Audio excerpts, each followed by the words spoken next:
El micrófono. ¿Cómo hacemos todo para el inicio? Bueno, por eso. ¿Se va a hacer o no se va a hacer? Ya. Bueno. Por eso. Entonces, ¿por qué belgas? Por eso. ¿Por qué belgas se lo apropiaron? Exactamente, ¿por qué belgas se lo apropiaron? Pero es que ya te dije, güey. Por eso, ¿por qué belgas se lo apropiaron? ¿Pero de qué hablas, güey? Pues de este. ¿Pero cuál? Este. ¿Cuál güey? El que te gusta. El que te comes en barras. El que te... O en cajones. O en tableta. O en cajas, dices tú. O de regalo. Por eso, el chocolate. Chocolate, güey. Bueno, es que lo dices. No, yo ya me andaba animando. Gente, yo soy Manuel Castañeda, comediante, y le preguntaré, ¿cómo te dices que te llamas? Freddy, soy historiador por la Universidad Nova de Lisboa y tengo un amigo que le surgen preguntas a diario. Y pues hoy hablaremos de este, ¿qué dices tú? Este manjar. Cómo ha poke evolucionado el chocolate. ¿Por qué? Digievoluciona también. Digivoluciona, porque evoluciona, mira cómo sea, ¿no? Me parece que es más precisa técnicamente decir digievolución. ¿Por qué? Nada más. Suena mamón. Porque te gustan los Digimon. Sí, me gustan más. Pero bueno, ok. Ahorita vemos que todo el mundo le encanta en cajas, ¿no? O en barras. En barras también el chocolate. Pero, No. Pero ¿dónde surge el chocolate? Pues fíjate que el chocolate es muy interesante. Ya que hice aquí un desmadre. ¿Cuándo? Pero el chocolate, para empezar a hablar de chocolate tenemos que hablar del cacao. Y el cacao no es lo mismo. No es lo mismo. ¿Por qué? Porque el chocolate es un producto del cacao. Ok. El cacao es un fruto que, si bien hay una discusión sobre el origen, algunos piensan que es de origen amazónico, otros un poco más del lado venezolano, otros en la selva del sudeste mexicano, pero al final todas son verdaderas, pero a la vez falsas. Es complicado, sí. O sea, como las promesas de amor de mi ex, ¿no? Sí, pero aquí la cuestión es que son diferentes tipos de cacao. ¿Por qué?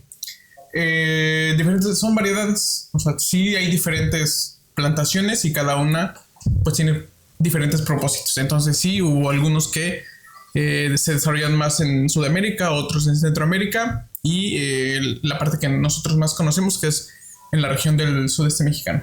Ok, con nuestros amigos los yucatecos. Exactamente, con nuestros amigos yucatecos, pero la zona de Veracruz. Ok. Esas zonas altas son un tanto calientes, no puede recibir mucho frío, no puede recibir mucho... Es una planta muy... candente. Sí, muy especial, ¿no? Ok. Las poblaciones que vivían en lo que hoy conocemos como México tuvieron que adaptarse. Entonces era una siembra un tanto complicada porque debía estar como en medio de otros frutos. No sé si me explico. O sea, para que se pudiera dar, debían sembrar cerca otros árboles para que le dieran la protección adecuada o le dieran la sombra adecuada o los minerales que necesitaba. Ok. Sí, entonces es bastante difícil de sembrar, de encontrar, y eso hará que en el futuro sea una pieza muy codiciada. A eso íbamos precisamente. O sea, ¿por qué si se tiene que sembrar? O sea, si se siembra entre la perrada, entre varios, ¿no? O sea, entre varios. No se puede costear una tierra propia, tiene que compartirla. Ay, me sentí como yo en Lisboa. ¿Por qué? ¿Cómo es que de ser una planta que se siembra rodeada de muchos, cómo es que se vuelve una moneda de cambio? Pues fíjate que hay estudios, obviamente, que es una planta, es difícil de obtener, es muy caprichosa en el agua, en los recursos, en el frío, en el calor, en todo eso. Y aparte es una producción limitada, cada una de las bayas que tiene el cacao. ¿Es de temporada o cómo? ¿Por qué limitada? Limitada en el sentido de, como es muy caprichosa, es difícil reproducirla en otros sitios. Ok. ¿No? Si bien es una zona extensa en la cual se desarrolla el plantío, vemos desde Venezuela, Ecuador, el Amazonas, Centroamérica y el sur de México, es muy caprichosa. Tienes que darle demasiado cuidado, demasiada atención. Y ya hablaremos un poquito más adelante, pero había gente especializada, por así decirlo, en el sembradío de cacao. O sea, era todo un negocio, eran todos especialistas. Sí. Pero ¿de qué tiempo estamos hablando? O sea, por lo que me estás diciendo, pues mira, señalas que es especialistas. Vámonos más para atrás, porque esto es una historia bastante dulce y candente. Pues los primeros registros que tenemos del cacao, que podemos nosotros pues, entender o no más a nuestra... ¿Cómo entra al panorama mundial? No hay que hablarle en ese sentido. Claro, en 1513, del cacao, se hace la primera referencia. Okay. ¿No? Se hace una primera referencia. Se introduce en España en 1513 por los diferentes contactos. Los viajes. ¿Está bueno? No, porque estamos como a 35 grados, entonces ya se me está derritiendo la mano.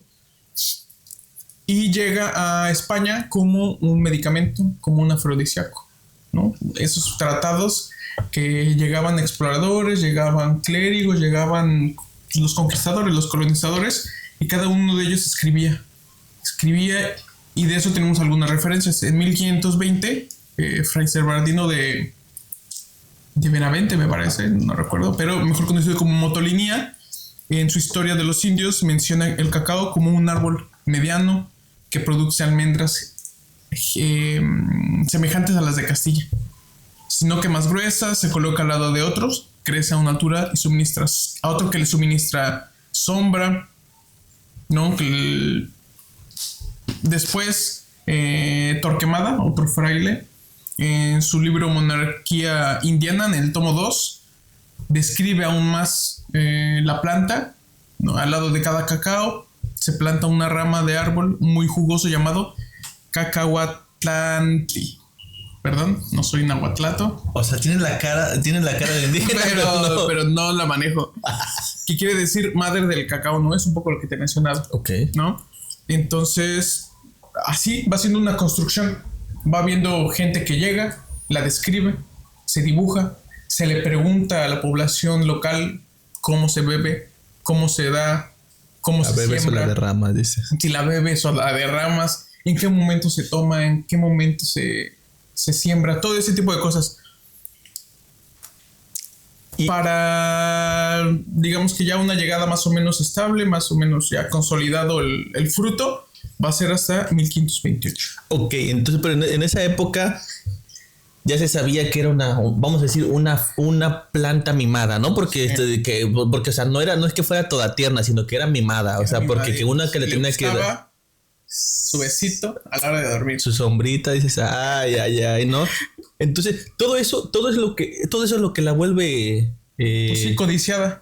Ok. Uh-huh. Entonces, no puedes como que, me descuide tantito porque ya se te secaba. No, entonces, ahora, sabiendo estas descripciones que tenemos ya de los colonizadores, nos podemos dar una idea de, en la época del México antiguo, antes de la llegada de los europeos al continente americano, pues que era una planta que era valiosa. También, como te mencionaba, se tiene que alrededor de unos 30, me parece son 30 semillas. Cada una de las bayas contiene 30 semillas nada más. Uh-huh. ¿No? Entonces eso se da una idea de que esa semilla después se tiene que tostar, después se va todo el procedimiento para hacer el chocolate. Entonces es poco. Entonces eso lo hace valioso. O sea, lo hace muy valioso. ¿Y cómo era la moneda de cambio? O sea, eran 30 semillas por un amigo. Oh, no. Pues era una moneda de cambio. Esta concepción del trueque, no tanto como un dinero como lo podríamos considerar ahora, pero el valor del producto, el valor de las semillas, era compensado con otro tipo de productos. Ok. Entonces, pues hay transacciones, a veces, no sé, te daban otro tipo de frutas por ciertas semillas. Ok, estaba como ya su valor como bien definido. Más o menos, sí, algo así. Ok, te cambio maíz por... Exactamente, por no sé cuántas... Al menos tenemos la idea, lo que yo más conozco, que es el altiplano central, que había diferentes unidades de medida, ¿no? Okay. Podría ser como bolsas de 500 o 50 o ese tipo de... Les echan el tropecito, un piloncito, ¿no? Sí, que aparece en algunos códices. Ok. Sí, era un producto valioso. ¿Por qué? Porque también tenía un sentido, pues, ritual. Ok, era místico. Exactamente, era místico. O sea, esa sensación de gloria cuando estás así y en chocolatito. No, o sea, no es de ahorita. No es de ahorita. Y especialmente porque era una bebida de las élites. Es muy importante recalcar que esta bebida era simplemente, era únicamente para las poblaciones, para los estratos más altos. Para la perrada fina. Para la perrada fina, exacto. Porque existen componentes dentro del propio chocolate. Ya lo hablábamos, es afrodisíaco, da vitalidad, es como da mayor energía y que muchas veces eso era utilizado en ceremonias. O para demostrar cierta fortaleza. Se daba su pasón de chocolate. Creo que eso no lo podemos hacer, pero... No, yo tengo sinusitis, siempre dice... Ay, yo también aquí arriba. Lo van a tomar el video. Creo que deben ser los primeros 10 minutos. No, ya vamos más arriba de 10 minutos. Ya pasó. Pero sí, eso más adelante lo podemos revisar también. Ok, entonces...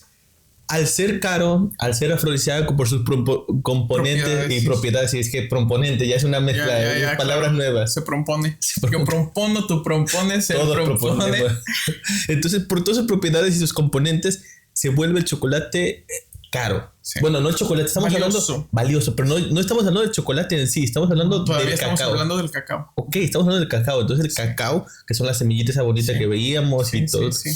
Se vuelve caro, se vuelve complicado, se vuelve moneda de cambio, se vuelve ese componente que le daba el misticismo a los rituales. A los rituales, sí. Ok, y ahora dime, si era de la élite alta, o no sé si tengas algo más que aportar. Pues ahí podríamos también mencionar que había diferentes tipos de bebidas, de productos derivados del cacao. Y eso lo podemos ver en algunas regiones hoy en México. Algunas bebidas que son achocolatadas. O sea, no era como que le echas a la lechita el chocomil, ¿no? Había diferentes. Con platanito y... Hay quien lo toma frío, hay quien lo toma caliente, hay quien lo mezcla con un poco de maíz, hay quien lo mezcla en algunas regiones con otro tipo de elementos. Entonces, también dentro de los registros de los códices y de algunos textos pues ya en la época virreinal sobre la preparación del chocolate, ¿no? Hay algunos que se sirven en ciertas presentaciones, pero también en ciertas ocasiones. Ok. O sea, y el más famoso es el chocolate que se tira desde la distancia, está uno parado, se coloca la vasija en el piso y se tira hasta que se haga la espuma. O sea, de que de ahí se inspiraban en el... Exactamente, pero se tiraba así. Ok. Sí, eso es sumamente interesante porque aún hoy en México podemos ver que existe el pozol, ¿no? De la región de Tabasco, Yucatán, Cancún, esa zona, que es muy rico, ¿eh? Sí. Y también existe la región de Acapulco. Ahora yo estuve por allá y me dieron no me acuerdo, pero también es una bebida de chocolate. Ok. No, y encima de todo eso yo me acuerdo que te conté hace muchos años, conocí tuve un amigo, porque ya no es, porque ya perdí su número, pero una vez saliendo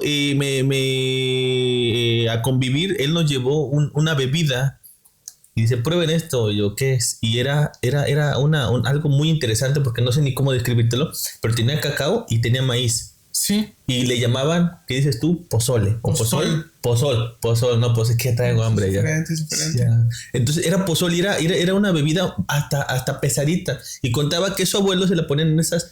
¿Cómo decimos que se llaman esos? ¿Su bule? No, su... No, guaje. Su guaje, su cantinflorita ahí. Y se lo llevaban los hombres acá, de machos aquí, que se iban a casar, lo enterraban en el piso. Chilate, sí, cierto. Oye, mi abuelito me agarraría cachetadas y no me acuerdo todos esos nombres, pero lo enterraba, iban y sembraban, o iban y cazaban. Sí. Y que dices tú, al mediodía, a la hora de la papa, como no se podía llevar muchas grandes cosas, abrían su chilate, mira. Y a lo que él seguía. Sí, lo que te digo era vigorizante, era reconfortante, era un producto fresco. Y tenía mucha energía, o sea, era fuerte. También porque... Pues también Por eso lo dan en el 14 de febrero. Ay, en cajitas y en cajones. Cajitas, sí.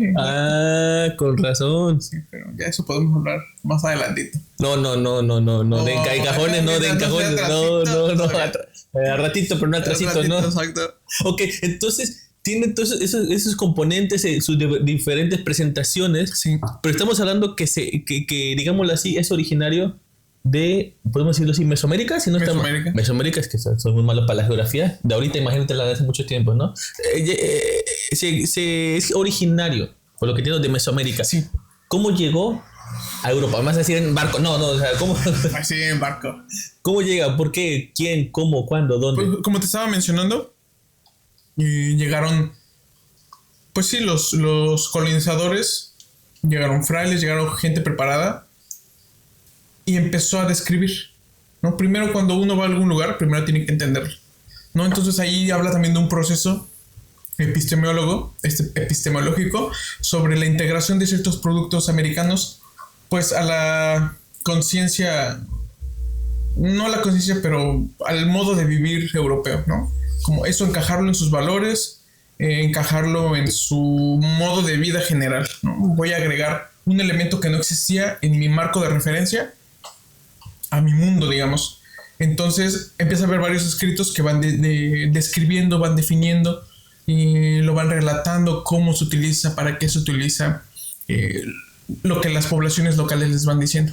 Y se va traduciendo de la lengua local al español. Y es que ese tiempo hablábamos que, por ejemplo, bueno, yo te voy a decir, yo siempre he sido muy malo para la historia, pero lo poco que yo recuerdo de mis clases de cuarto grado de historia es que a lo que así yo le entendí, que llegaron los españoles y ahora hijos y guamazo. No, me habías comentado, o sea, sí, pero sí, no lo... No. Me habías comentado, creo que hasta unos antes de Hernán Cortés y de todos ellos hasta tuvieron familia, y mucho antes de la Malinche, que por eso ya había ese Malinche, logró comunicarse en español. Ya había mestizajes. Exacto. Sí, exacto. Pero no va por ahí, sino que empieza, se empieza a mezclar, ¿no? Se empieza a mezclar, algunos le dicen encuentro, algunos le dicen choque, algunos le dicen, ¿no?, el encuentro de dos mundos. Pero lo que vamos a ver es que ambas partes se van a tener que reconfigurar. Tanto los mesoamericanos como tanto las personas que viven en América como las personas que viven en Europa, ¿no? Van a tener ellos que mover, entender, recrear, todo lo que ellos, su concepción del mundo tuvo que replantearse. Entonces, ¿cómo va a ser? Pues la entrada de estos textos en los cuales se definen, los cuales se escriben, los cuales como que se va introduciendo poquito a poquito, ¿no? Se utiliza de tal forma, lo podemos vender de tal forma, se puede producir cierto producto, Claro. Se puede obtener beneficios de cierta manera, ¿no?, de cada uno de los frutos y productos americanos, tanto como de Europa a América. Entonces, se me fue el pelo. No, o sea, ¿Cómo llega? Sí. Pues en estos tratados la gente empieza a ver que son utilizados para rituales, para momentos específicos dentro de la vida mesoamericana, y se los llevan como regalo. O sea, muchos de los productos se llevaron para demostrarle al rey español, ¿no?, lo que se había conquistado. O sea, entonces eran regalos: animales, flora, frutos, códices, muchas cosas, personas también. Claro, lo principal. Lo principal. Pero fue como un regalo. Ok, mira, esto es allá para la perrada fina, o sea, tal vez si te guste. Tal vez si también le entres. Pues ahora sí que ahí tú decides, ¿no? Sí. Algo muy curioso es, como te había mencionado, y que no se suele poner en perspectiva, es la llegada del chocolate. La llegada del chocolate, la llegada del cacao, ya ahí se empieza a hacer un poco difuso, porque uno viene acompañado del otro. Ok, entonces no llegó solo cacao o no llegó ya chocolate, llegaron juntos. Sí. Ok. Pero lo más chistoso, y que si lo ponemos en perspectiva, es que el cacao llega antes que el café a Europa. Ok. y llega antes que el té. Té. Entonces, en las cortes europeas, lo primero que se bebe como una bebida exótica, caliente, para sus banquetes, fue el chocolate. Chihuahua. ¿No? Si uno se pone a ver todo este tipo de, pues, en los periodos, cómo se introduce, las recetas que se encuentran, los productos, los materiales, los utensilios de cocina que son elaborados, pues las chocolateras son antes que las cafeteras. Las chocolateras son antes que las teteras, ¿no? Entonces, eso es un dato perturbador. Sí, claro. No, pero es curioso de entender cómo llega a España y de ahí se empieza a expandir. Ahora dime una cosa, y es una pregunta para que me la medites, para que me la mastiques. La pregunta. Cuando llega a Europa, seamos sinceros, en Mesoamérica era una moneda de cambio, era para la perrada fina, era para los rituales y todo ese tipo de cuestiones. Pedigrí. Pues sí, claro, o sea, claro, bien vacunado, ¿no? Bien vacunado. Pero posterior o durante la colonización, ¿me entendiste? Durante la colonización, ¿aumenta su valor o lo pierde? Lo pierde. ¿Por qué? Lo pierde porque uno de los principales, pues sí, o sea, cayó un régimen. Si lo vemos así, cae un régimen. Los mexicas, ese estado, bueno, no estado, pero esa administración cae. Lo que va a hacer es que se van a colocar las cosas que eran prohibidas al alcance de muchas más personas. Ok, pues claro, sí, entonces, porque no. Ayúdame, yo no soy como el otro. Mira, yo a ver qué te prohibían, yo te lo doy. Nos podemos entender qué necesitas, qué ocupas. Lo abarataron. Okay. Pero también fue una forma en la cual, pues, ganaron adeptos. Muchas cosas. El pulque también. Bebidas como el chocolate, la entrada a algunos templos. Todas esas cosas, pues, fue la caída de un régimen, ¿no? Entonces ahí te pones a pensar de, bueno, cambió ahí. Fue el acabose, o sea, no hay una continuidad, hay un antes y un después. Cuando ellos pisan, todo eso se va para atrás, todo eso se va para abajo. Se perdió el misticismo. Se pierde el misticismo, exactamente. Ok, entonces me estás diciendo que en el México antiguo había una manera de prepararse. Llega a Europa, obviamente ellos dicen, mira, mi casa, mis reglas, ¿no? Sí. Y empiezan ellos a experimentar, ¿por qué no decirlo así? No sé si tengo otra palabra. Sí, experimentar. Y si le agregamos, si le quitamos, si le movemos, Y si así, si asá. Sí. Dime una cosa, ¿lo perfeccionaron, lo empeoraron o dijeron vamos a convivir con la perrada? Pues yo digo que es una pregunta muy interesante, pero también hay dos caras, ¿no? Hay un sí pero no. Como dicen, es que tenemos las dos versiones, ¿no? Está el chocolate, por decir, el chocolate caliente español. Ok. Pero está muy bueno con los churritos. Muy bueno, pero que tiene un poco de ¿cómo se le llama? Para que se haga espeso. No, es mucho más espeso. ¿Tipo harina? Ajá, harina, azúcar, o gente que lo pone con leche, o sea, vemos ese tipo de transformación del chocolate. Y de este lado tenemos todavía las bebidas tradicionales que te mencionaba hace un momento, ¿no? Entonces, hablar como que lo mejoraron o no es complicado porque la tradición existe. Okay. La bebida, la ingesta del chocolate existe, se mantiene, que es lo más importante, me parece. La receta puede cambiar, como en todo, llega a algún sitio y se tropicaliza. ¿Por qué? Porque la propia, pues sí, construcción social, los intereses, las necesidades, la capacidad que tienen ellos de ciertos productos, pues va modificando la receta, ¿no? Entonces creo que nos debemos ir más a que la cuestión más importante es que el chocolate llegó como una bebida, le cambiaron, sí, la receta es otra, pero se mantiene. ¿Por qué? Porque era importante desde la época antes de la llegada de los españoles.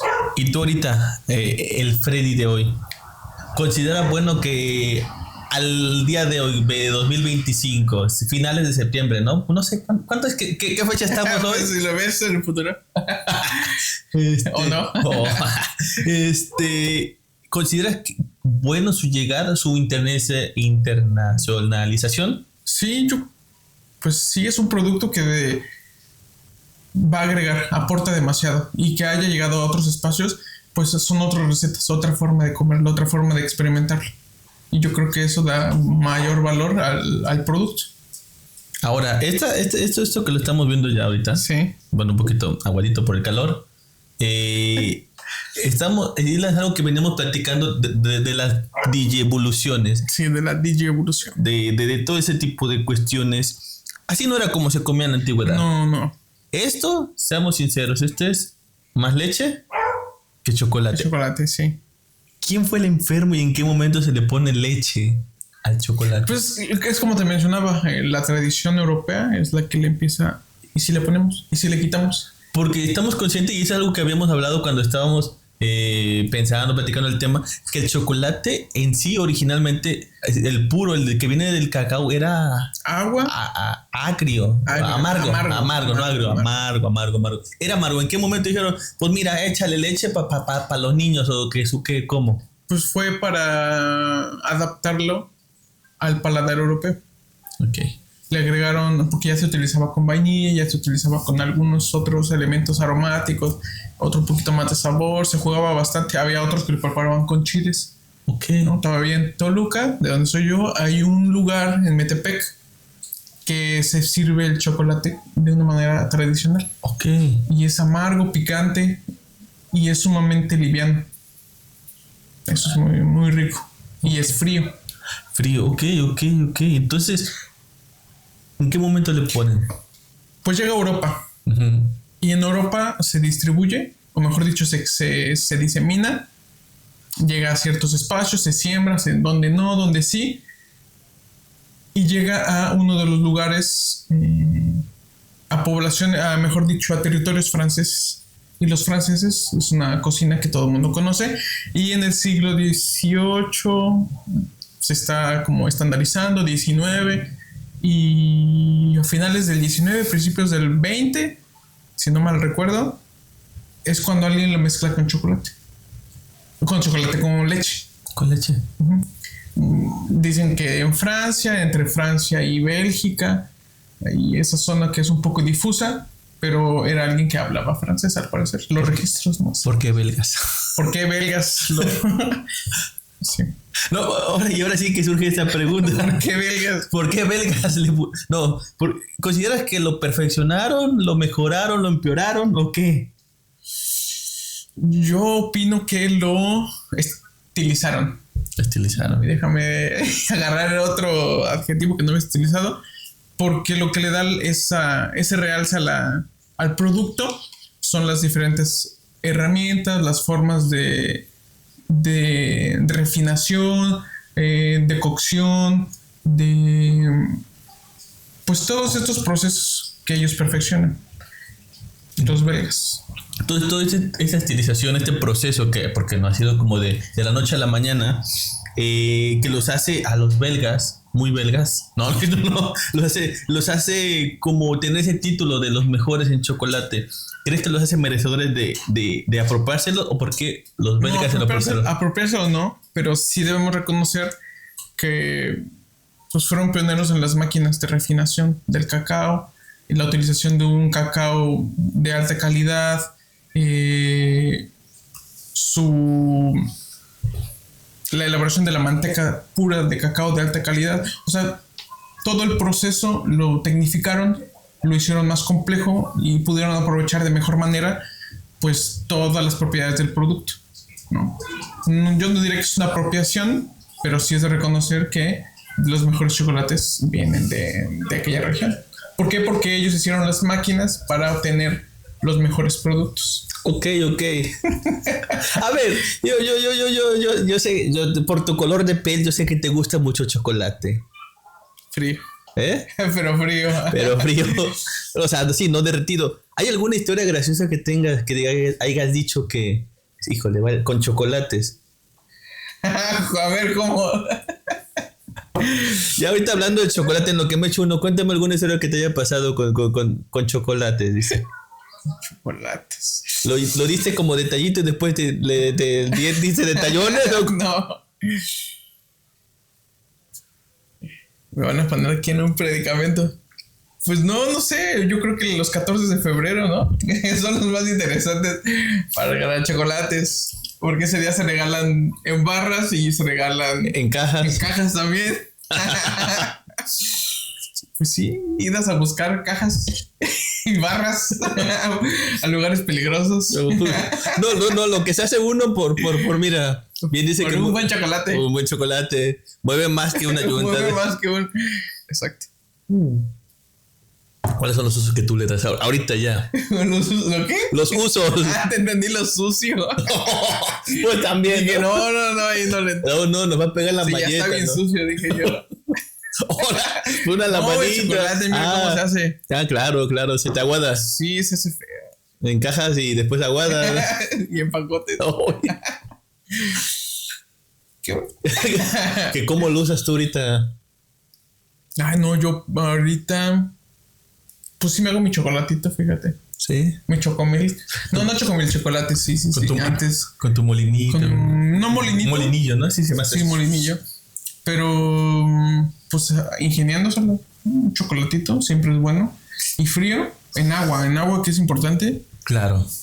Para los intolerantes a la lactosa. Claro, porque después unos pedos que dices tú, oye. No, ya, párale. Luego leche, te echo cuentas de cuántas veces ha causado unos pedos que dices tú, oye, no. Sí, el chocolate.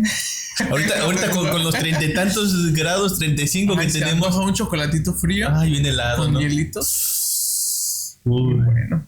Pues haya sido como haya sido, pues hasta aquí llegamos, ¿no? Hasta aquí llegamos. Oye, yo no sé, el capítulo pasado no lo hicimos, pero ¿qué tal si le decimos a la gente que los miles de personas que lo están oyendo? Los miles o cientos de personas de comentarios chingados. Que nos cuentan alguna historia graciosa con el chocolate. ¿Por qué? Porque no sé si ya percibieron de qué va este podcast, pero va como de alguna de acontecimientos, digamos las efemérides del mes, ¿no? Efemérides del mes. Que ahorita en septiembre, pues que es el chocolate, ¿no? Sí, es sumamente interesante el día del chocolate. Y a mí, ¿a quién no le gusta una barrita? Una embarrada. ¿Una qué? No, o sea. O en cajas o en barras. ¿Cómo no? Pero sí, una efeméride por mes y un evento interesante. Exactamente. Estamos ahí. El primer capítulo, pues como buenos mexicanos, hablamos de la independencia. 15 ahorita de septiembre. 15 de septiembre, como no, ya hablamos. 16. 16, depende, ¿no? Depende que le preguntes. Depende si estás en Europa, ¿no? Sí, porque si estás en Europa. Hasta 17 puede ser. Sí, no, ya las fiestas son el 18, sí. no, entonces no, ya cualquier cosa, ¿no? Pero más o menos de esto va este intento de podcast, ¿no? Y pónganos en los comentarios, pues, ¿qué les parece? ¿Alguna duda, comentario? Si les gusta o no les gusta el chocolate, alguna historia chistosa. Y para octubre, alguna historia que digan, pues yo creo que se tiene que tocar esta efeméride. ¿Cómo no? Esperamos ahí sus recomendaciones con tiempo. Pues, para podernos preparar. Claro, para el próximo año contar, porque aquí se le olvidó la historia, no hizo la tarea. El profe no hizo la tarea. Pues mira, ¿qué te parece que aquí se rompa la jerga? Y con permiso, caballero. Pues sí, cada vez se rompió una jerga y váyanse con cuidado. Con cuidado, ¿cómo no? Chao.